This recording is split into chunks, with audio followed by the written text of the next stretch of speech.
मैं दावे के साथ कह सकता हूँ इस बार घाटशिला विधानसभा का परिणाम जो है ना सबको अचंभित करेगा। बोलते है कि हमने कहा कि भाई झारखंड को लुटेरों से बचाना है, लूट से बचाना है, झारखंड को बचाना है। ये बालू के लुटेरा है, पत्थर के लूटने वाले लोग हैं, भ्रष्टाचार लोग हैं, जमीन को लूटने वाले।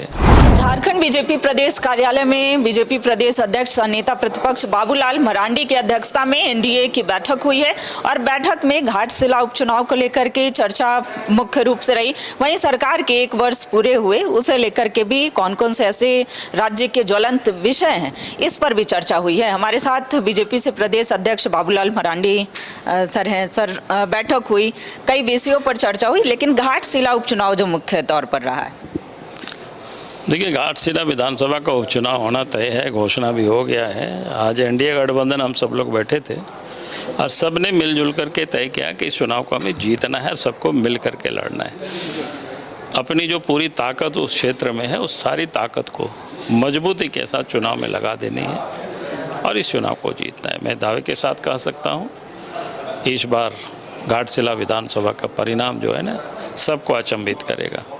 प्रमुख रूप से वो कौन कौन से विषय होंगे जिसे लेकर के चुनावी मैदान में उतरने वाले? बिल्कुल तय है कि हमने कहा कि भाई झारखंड को लुटेरों से बचाना है, लूट से बचाना है, झारखंड को बचाना है।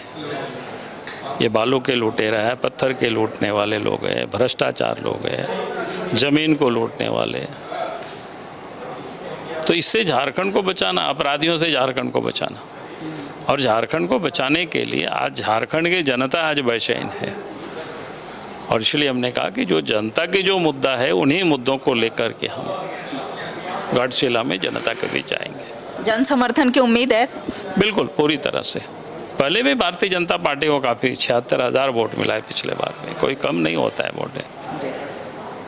अच्छा, प्रत्याशी के नाम को लेकर के भी चर्चा हुई होंगी, हालांकि आप नाम नहीं बताएंगे, नाम पर सहमति बन गई है सर? जी, मैंने कहा कि भारतीय जनता पार्टी अपनी चुनाव समिति बैठ चुकी है और नामों की जो सूची है उसको बना करके हम लोगों ने केंद्र को भेज दिया है। केंद्र उचित समय पर निर्णय कर देगी, आप सबको जानकारी मिल जाएगी। ठीक है, तो ये प्रमुख विषय होंगे जो राज्य सरकार ने वादे करके जो चुनावी मैदान में और चुनाव जीता भी था, उन मुद्दों को लेकर के जिन वादों को सरकार ने पूरे नहीं किए हैं, उन विषयों को लेकर के ये चुनावी मैदान में जाएंगे। और साथ ही प्रत्याशी के नाम की जो अटकलें हैं उस पर भी चर्चा हो गई है। लगभग नाम भी तय हो गया है।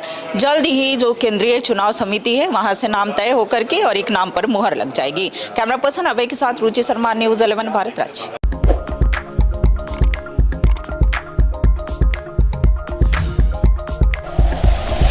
Like and share videos, subscribe करें हमारा चैनल और प्रेस करें बेल आइकॉन। न्यूज़ 11 भारत, सच है तो दिखेगा।